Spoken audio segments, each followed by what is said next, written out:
on to item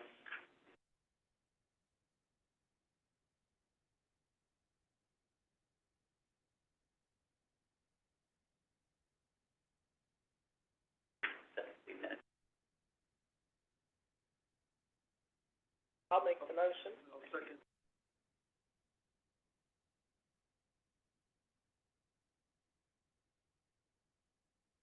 Director Simmons? Julie Peterson?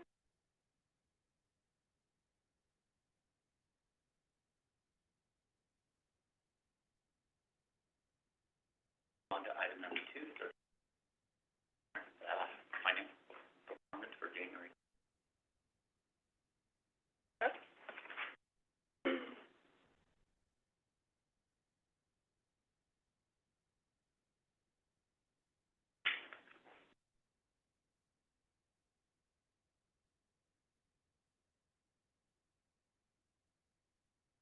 I'm going to, as part of my presentation, can I ask permission to take things a little out of order?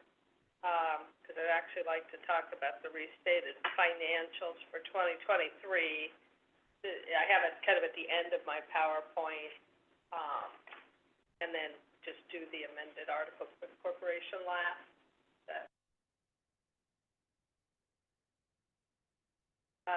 Yeah, 1, 2, 4, 3. You want to change the order?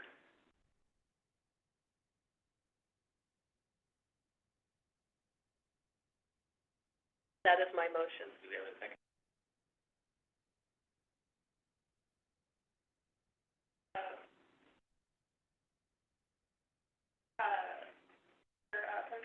Yes.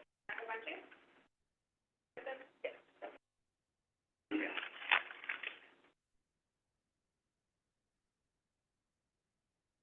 Okay. So, I'm going to start with January. Overall, it was a strong month for us. January's often can be strong months. Sometimes getting back some of the spending after the New Year's is a little lower. We didn't see that so much this January. Our spending is actually a little bit over budget, and got some explanations for that. But we did exceed our budget by $1.2 million because, we exceeded our budget $1.2 million on the net revenue side, because we had very strong net revenue. We're doing continuing to do a lot of digging into that. It feels a little too favorable, given what we've seen over the past year. We've done a lot of work with the AR valuation model, and while we closed the books for January, I've kind of instructed our team to just keep working it. We can't even really stop, other than we're going right into the February close here. But we still had a number of unanswered questions just in trying to look at January. I think one of the biggest challenges for January is the fact that we put in a CDM price increase, a charge master price increase. And while you do expect some improved net revenue, because we did a very strategic price increase, not an across-the-board increase, it's not going to be a dollar-for-dollar improvement to your bottom line.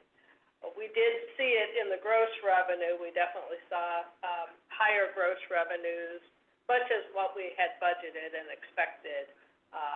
So it was just in trying to value the AR that we are still trying to make sure we really understand if we saw that net revenue improvement through the charges, if our volume was in charges that had some of the more significant increase.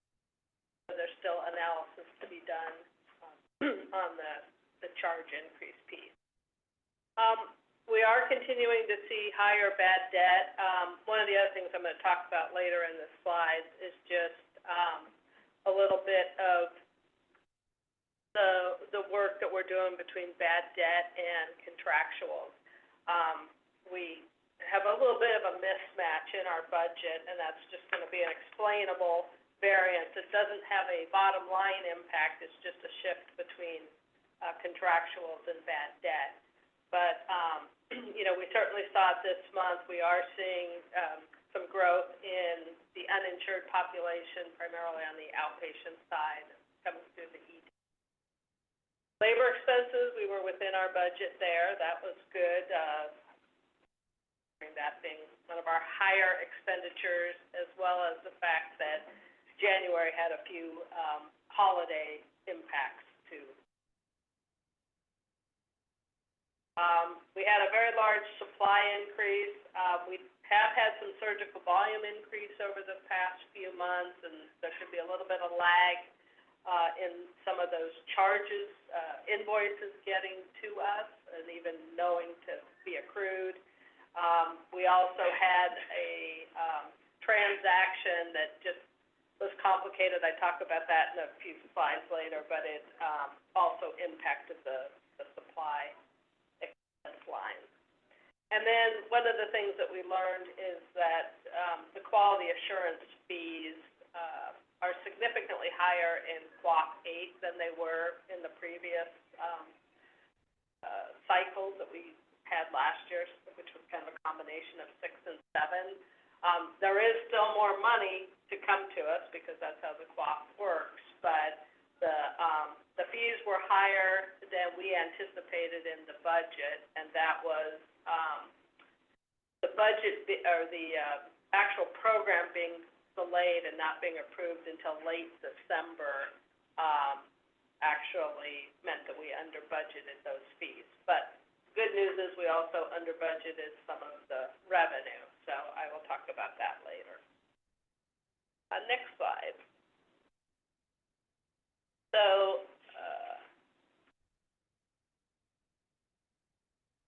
on the inpatient side, volumes were below budget in prior year. We're still, you know, kind of trying to find the right balance of our census and activities, especially kind of on the inpatient side. You know, one of the biggest contributors kind of in the year-over-year change is at this time last year, there was still a lot of patients that were being admitted as inpatients that really met observation criteria and did not meet the inpatient medical necessity. And so that was, you know, when you look at last year's actuals compared to this year's, you know that we've made some tremendous headway on that. But it also kind of plays into the way as we try to spread our budget and we try to follow business days and weekends and prior kind of historical trends, I think that you know, also plays a part in how the budget is spread, because we really didn't see, you know, it took us a while into last year to see some of the improvement from the work we were doing on that. Deliveries, it was kind of a lower month for deliveries. And I show a slide later that, because it felt like I've said that a few times over the past year, and the slide says that there is a slight downward trend, but it's not as drastic as you might think when you see missing by 23 deliveries this month. Inpatient surgeries, below budget in prior year, and I have a slide on that as well. Let's go to the next slide. So, wanted to give you a little bit of sense here. Here was the first one at the top is admissions. A slight downward trend. You can barely see the little trend line in there. Again, I think a lot of this is the inpatient versus observation. And last January, as you can tell, we just had a very high admissions month, some of it being that, but that causes, as you work it, it's going to cause the downward trend there. We've also been able to do a downward trend on our acute length of stay, and that, I think, is just very active case management. There's always so much work on the longer length of stay patients, as well as, you know, on the general population. We've always had a pretty good lower length of stay, and the team started that. So here's the trend I was showing on deliveries, and you can see, you you know, most of the time we're in the 65 to 70 range. We had one extraordinary month last year in August where we had 87 deliveries, but, you know, most of the time we're pretty good. So it's really not that many months when we're down in the 50s, but this was one of the lower months. It's actually the lowest month in this 13-month span. Next slide. So here's the inpatient payer mix. Payer mix got a little bit better in January as compared to December, a little bit more commercial. Our alliance, which is the gold, that kind of really rebounded because it was a little lower in December. And, you know, the offset being your traditional Medi-Cal and managed Medicare. So overall, good to see a little bit of improvement. Would certainly love to get back into the commercial mixes that we were seeing in the summer, but I think that is somewhat tied to seasonality and having more visitors in the area taking advantage of warm weather. We probably had a great weekend here because the weather was so awesome. So hopefully, you know, we can get more of that so that we have the early spring so that we have the maybe stronger payer mix. Outpatient, or next slide, please. So on the outpatient volume, ED visits, you know, we've continued to grow our visits month over month. We slightly down this month on what we had budgeted, but we still averaged 88 patients a day, visits a day, and 7.7 of those were inpatient admissions. Again, I think if you had looked at this time last year, sometimes those inpatient, the percentage of admits was more into the 8 and 8.5 range, and it's kind of settled in the 7s now, which is pretty regular for us. The non-ER volumes were pretty close to budget, and last year we had an extremely good month on outpatient surgeries with 132 outpatient surgeries, and the largest kind of month-over-month increases were in GI, general surgery, and ortho. And we did 16 robot assisted cases, which is one of our stronger months so far.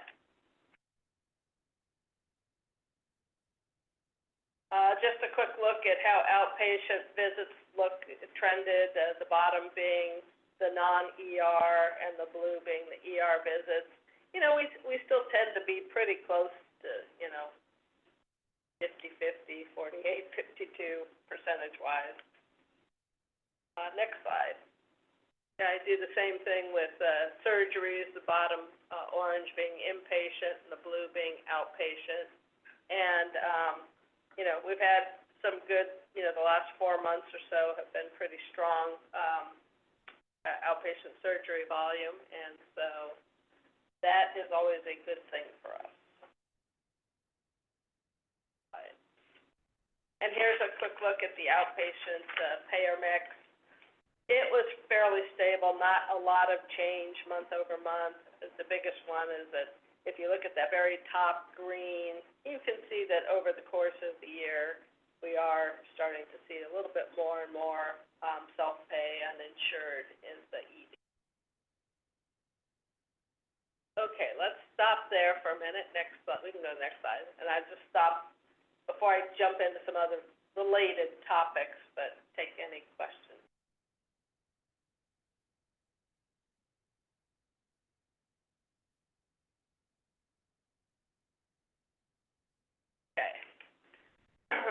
So an item that I want to bring forward on the next slide is we've done a restatement since December, and I'll leave the numbers up here but and kind of talk to the next slide because it's my talking point.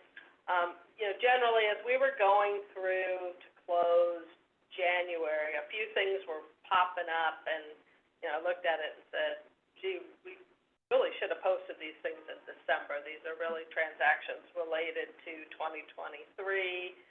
We have been trying to be as clean as possible, especially since we're undergoing our 2023 audit. And as always, the CFO never wants to carry any prior year sins into the new year if you can avoid it. So we did we reopened December and booked some transactions. It actually ended up being an overall pickup of almost $133,000. But we really kind of scrutinized what we thought should go back as part of 2023. The first one was just the shift between contractuals and bad debt. We're still finding, we've been dealing with so much of the old AR from the prior company, and there was still some accounts that were over 2 years old. They were being reserved at 100%, but they were still mapping to deducts as opposed to bad debt. So we just said, let's get them to bad debt and put them behind us. We've done some work in the month to also create a bad debt status on the AR so that we pull them out of active AR and they stop being noise. And as a further point of that, we have signed a contract with a bad debt vendor. So now as accounts come back from our early out vendor, they will go to bad debt to be worked appropriately, as opposed to previously they came back and they just sat. So that's a purely contingent-based fee structure. If they collect if they collect the money for us, they get paid a percentage, and if they don't, then they return the accounts to us, and they eventually become part of our cost report, bad debt reporting. There was also a cost report liability last year on the books, and this one took me a minute to even be able to figure out, and it really boiled down to the fact that we did our audit so late in the year that a transaction that we were booking in, October, November, was still for 2022, and so what had happened here was we had some entries that the auditors had asked us to make for 2022, and buried in there kind of erroneously was this cost report liability that we had at the end of 2022. It got reversed accidentally, should not have gotten reversed. We subsequently did get, it was a mistake that the state had made just because ownership changed. So in January of 23, we actually did get that money repaid back to us. But it was so weird to be doing this all in December of 23 for something that was really a 22 issue. So it was cleanup that we wanted behind us. The next item is our part of the whole transition to the new company and becoming a government agency meant that we had to change the pension plan for the SEIU service and maintenance employees. Those employees had been previously covered by a defined cash balance plan, and it got switched to a 401A plan as of September of 2022. We've worked through all the technicalities of that, over the last year. But one of the things that became apparent was when they stopped the old plan, they kind of stopped accruing for the old plan, but hadn't really started accruing for the new plan. It didn't matter so much this last year because you have a period of time before you even make that payout, and because we had enough earnings and things in the old plan and most of the payout, it runs a year in arrears, we didn't have a huge payment that we needed to make to the employees' contribution for in 2023, because it was for 2022. But we are going to have one in this year that's for 2023, and we had not been accruing for it. So we we wanted to go back and restate that and book that accrual. We are also, we have to kind of rebuild the cash piece of that, so we've opened an account that we can start to deposit cash into, so that we make that payment. We have the cash available by the time that payment needs to be made, no later than middle of September. So we're kind of baked that into our biweekly payroll processes now. And then the last one, I'll just say, or the one up at the surgical, I guess it's not the last one, the surgical robotic arm. This was something that should have been booked as a capital asset. It wasn't. It was booked as an expense. It was mismapped to the wrong account. It had a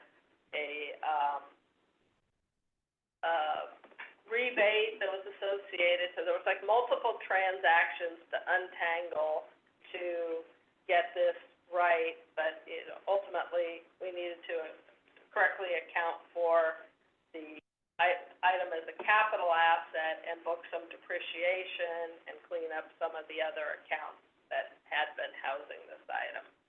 And then the final one here was just a small kind of mismatch between the inventory system and the AP system. So all that being said, that leads back to what's on this slide, kind of a December as month and year to date, but it really boiled down to we picked up $133,000 in that line, in that loss line. I would like to request not to go through all this detail at the board meeting and have this be a consent item if you're allowable. We have put the full financials in the packet and a board memo that just kind of explains what I just said. What is your thoughts about just including this? What's that? That's what it was. It's consent for the restated for December. Oh, sorry. It is on consent.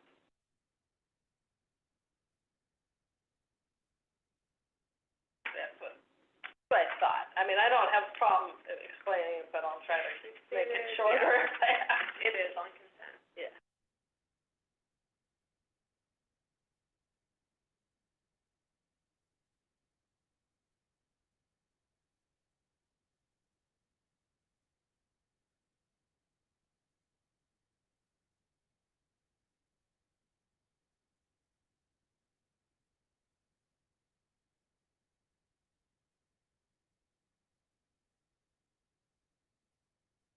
Yes. Okay. There's a lot of details in here, so, all right. And I did try to spell those out. I do appreciate it. We inherited books and systems. That's all over the map during the 9-month bankruptcy. I appreciate all the work that's taken.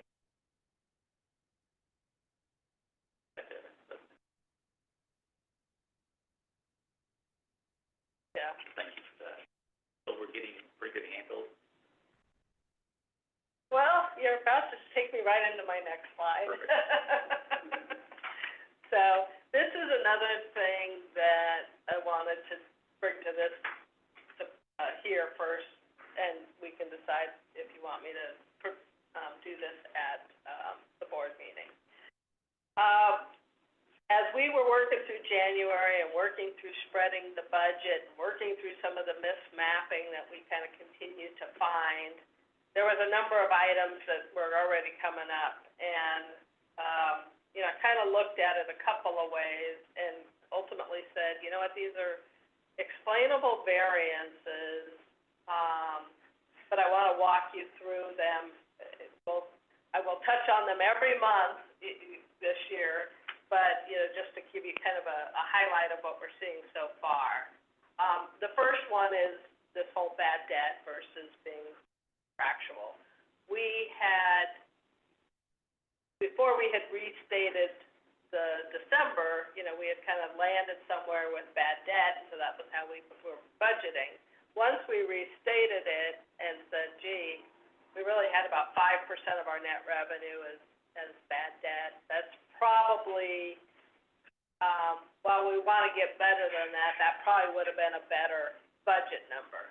But that, again, is just a shift between bad debt and contractuals. It's not, doesn't have a bottom line impact. So you will see it in, well, you saw it, I didn't really call it out, but in the January, or I didn't call it out because I don't pull it out there. In the January, we had already had like $1.6 million of bad debt on the hospital side, and we budgeted like 2.5 for the whole year. We ended up last year at about 7 bad debt. So I think that's one thing we're going to see just be mismatched all year. It was also the QAF program, as I mentioned, the approval was delayed. So what we budgeted in terms of QAF revenue and QAF expense are different than what we're now expecting. We actually expect the revenue could be up to $3 million higher, and the expense could be, up to $2.3 million. There's a little bit in there that's already that trying to forecast what QAF 9 might look like, and it was actually done based more on what we thought QAF 8 was going to look like, best information we had at the time.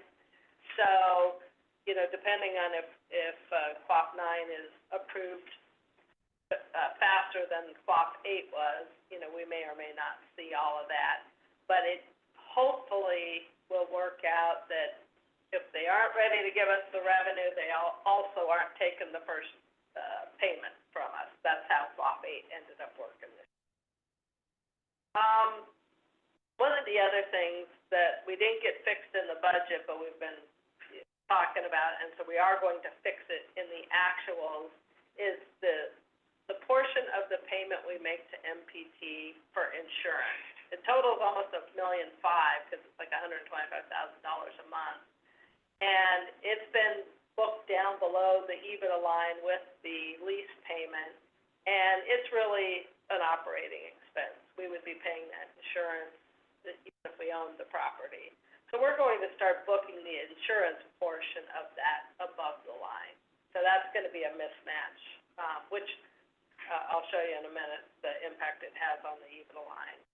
So actually I talked about here, but it might show better on my next slide. And then one of the things, I don't have the picture here, but because of March is when we're going to recognize revenue from our next Packard loan payment. We recognize the revenue when we make the payment, even though we don't see any additional cash. The budget, the monthly budget gets skewed. It'll look really great, like, we should have a great month in March because it's like $1.9 million payment.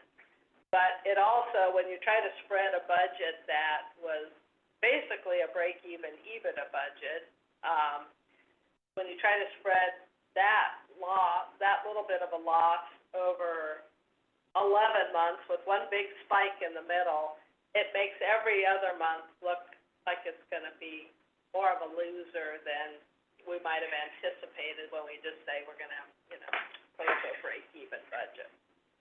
So, let's go to the next slide real quick.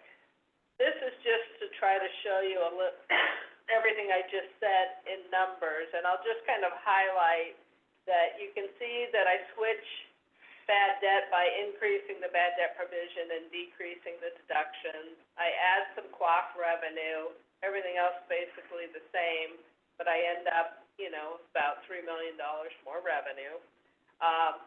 In the bottom, I increase the QAF expense. I move that MPT insurance above the line, so I end up with, $3 million, what is that, $4 million more expense. So my EBITDA line looks worse because it grows to $977, but my net loss is actually better because I have fewer non-operating expenses, and I have picked up between additional QAF revenue and additional expense, I've picked up another, $875,000 or so. So that is just going to all be explainable budget things. I will bring them up in the future months as they really kind of stand out on the monthly financial. Consolidated, it won't impact the individual. Maybe the MPT property, Right, but yeah, cost of died. right. So this is an impact on consolidated. Yes. It also impacts the Bad debt, hospital yeah. because the QAF and the Yep. bad debt. Yeah. But the bad debt is a little bit of both, but mostly hospital, and the QAF is on the hospital side. So it impacts both, but this is a consolidated view.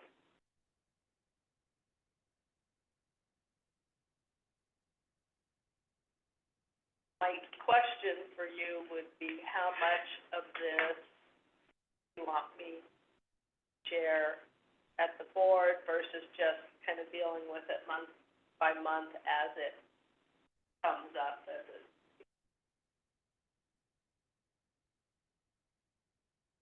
Okay.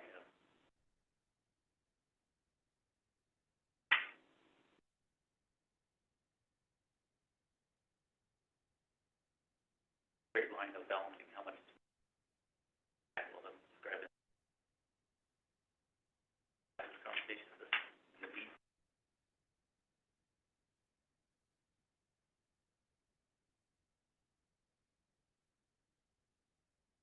Yeah, I have not included this in the presentation for tomorrow. I basically stopped after the January financials. It would be, I can add stuff still.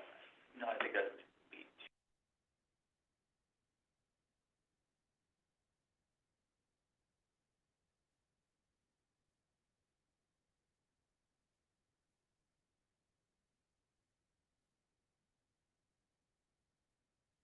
that for how. I Yeah, don't want them to feel that I'm so confident in everything we're doing.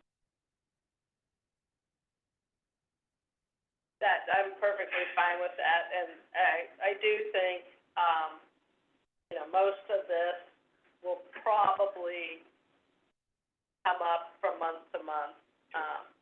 It might not, some months it may not be as noticeable. This month it's probably more noticeable because we had a really good month, and so we were doing our own head scratching on what's going on here. That is it for my presentation.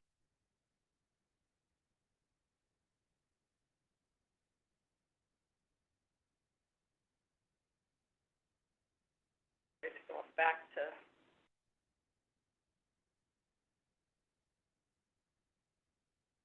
yeah. And sort of look for Okay, this one's kind of crazy, and the board memo kind of describes it best, but, it really boils down to, we have all these forms that we have to fill out in our pursuit of welfare exemption and then sales tax exemption, which is one of our initiatives.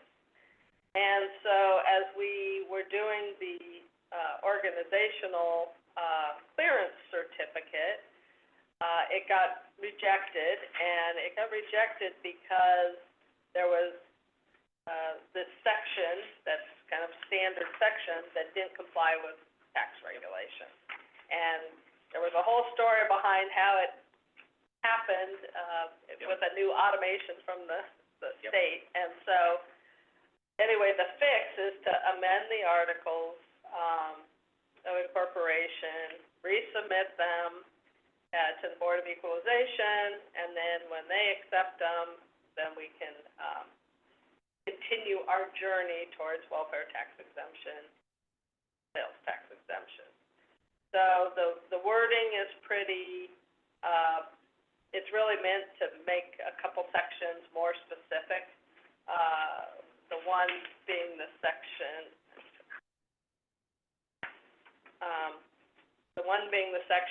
of saying that the property of this corporation is irrevocably dedicated to charitable and/or hospital purposes if there was a dissolution, as opposed to just saying purposes set forth herein.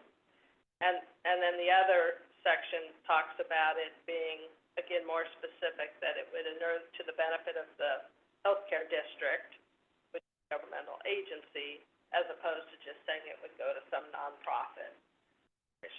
So that's basically the gist of this, is that we need to do this in order to progress forward on our journey towards sales.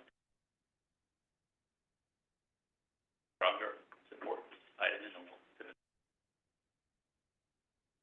appreciate the work.